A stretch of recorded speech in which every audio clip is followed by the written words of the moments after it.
moving on to the next point. Mm-hmm. I can't remember why I came up with this because I'm really bad at coming up with like more generic things for us to talk about. But I saw something about sidekicks and it made me really curious. What do you think in comic books, TV shows, films, whatever? What makes a good sidekick?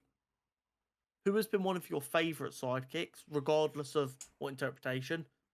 And do you think sidekicks are over or underused or what? I'd say sidekicks are at least because obviously I don't have a ton of comic knowledge. So from a film and TV aspect, I'd say sidekicks are very underused.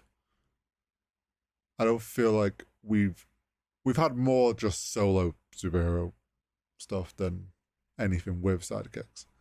What makes a good sidekick?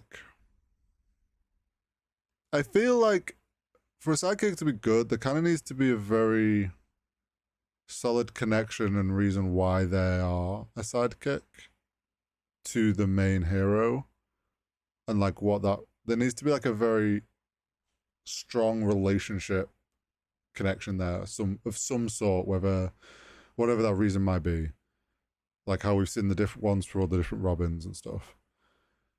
And then I would say they also, you kind of want sidekicks that play on the weaknesses of their main hero, so they are valuable and not just like, oh, they just do the same thing but slightly weaker. This is exactly what I agree with. This is kind of where my mind's at with it. So, in my opinion, because of how long they've been about and how consistently well they've been done, I think Robin as a mantle, not as an individual, Robin is the best sidekick. Yeah, I would agree. And I think the reason they're so good is, for the most part, they are always what Bruce Batman needs them to be. Yeah. In the sense of they keep him a little bit lighter so that he doesn't go too far. They give him a constant to care about so that he's not reckless. Mm-hmm. And they are always quite pure. Don't get me wrong, they always end up getting a little bit darkened by what they go through, i.e. Jason Todd. Yep. But they have this kind of, Batman's a cynic, Robin isn't. Yeah, I get you. And I think that's where I kind of sit with what is a good sidekick. It's kind of, they need to be everything the hero morally and mentally can't be. Yeah. The sidekick needs to be that for them. Yeah, because it gives them reason to be there. Yeah, so if it's like someone like the Flash, who at times can be a bit idealistic, a good sidekick for him would be someone who can keep him grounded and keep him realistic with what he can do. Because if you get a hero that's too idealistic, you could end up with kind of a Reed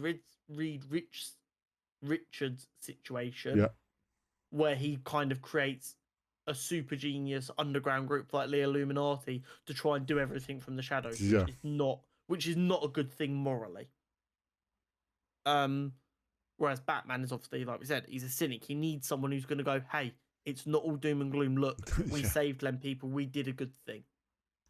I think also the reason Robin has always worked so well is each version of Robin, there's always been some very solid relationship connection as to why they became Robin.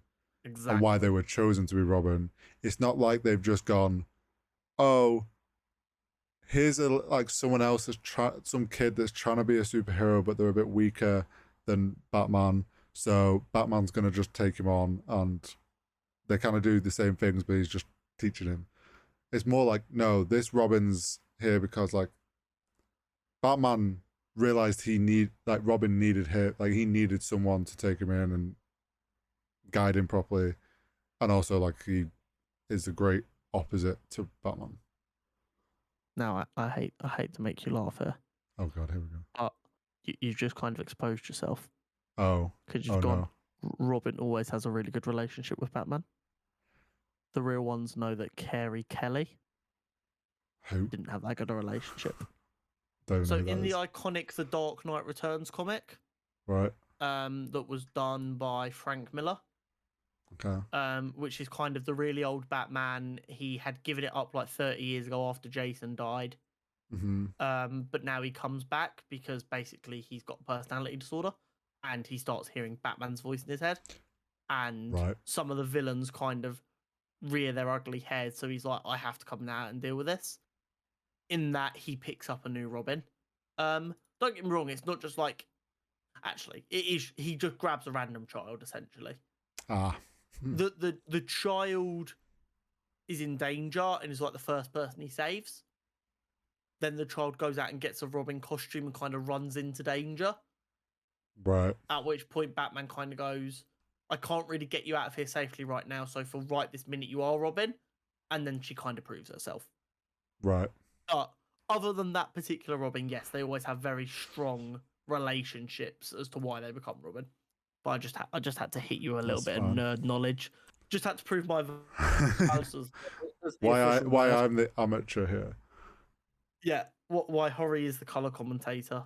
But anyway, so yeah, I think I agree with you as well with the in visual media such as films and TVs, sidekicks are horribly underused. You know my opinion on the next Robert Pattinson film as Batman. I Yeah. desperately need him to have a Robin. Yeah. Because Batman without Robin feels wrong. Don't get me wrong. Batman's been done quite well in a lot of media. Batman without Robin is fucking wrong. Yeah, no. There is a reason every time they've got rid of a Robin in the comics, it's not that long before he gets a new one. Because they're like, it's really difficult to write Batman without Robin, you know? It's just like, I know we kind of get that sidekick itch with Alfred, but someone but it's actually not there on the scene is good. That's I always see Alfred's less sidekick, more he's the man in the chair for Batman. Yeah. Like a lot of heroes have someone like.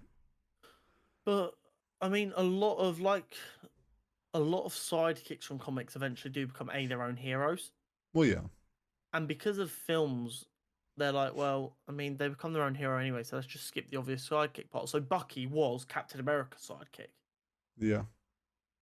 But in the MCU, they were just like, fuck it. We'll kind of give you like 20 minutes where he's kind of his sidekick. Then he dies. Yeah. And then you can have the Winter Soldier, and then he's the Winter Soldier. Yeah, and then we kind of had Falcon, but he was Falcon, and then he became Captain America. Yeah.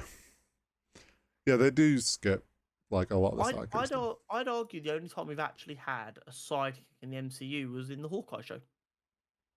Yeah. And even then, that was kind of like very brief, kind of no one sidekick takes over the mantle. Yeah, that was short-lived side. Like it was a very condensed sidekick. But I mean, I'd say that's what Kate Bishop was in that show for the most part. I would agree. That's probably like the only time we've had sidekicks. And to be fair, it was a well done version. It was someone who was the opposite of Clint in a lot of ways, like with how they look at things. Yeah. Clint was quite down in the dumps and just let's get. And she was like, no, like we need to do this properly and we need to look after people and blah blah blah. Yeah. So I actually think that's a really good interpretation of a modern sidekick, and I would like to see more sidekicks. Yeah, me too.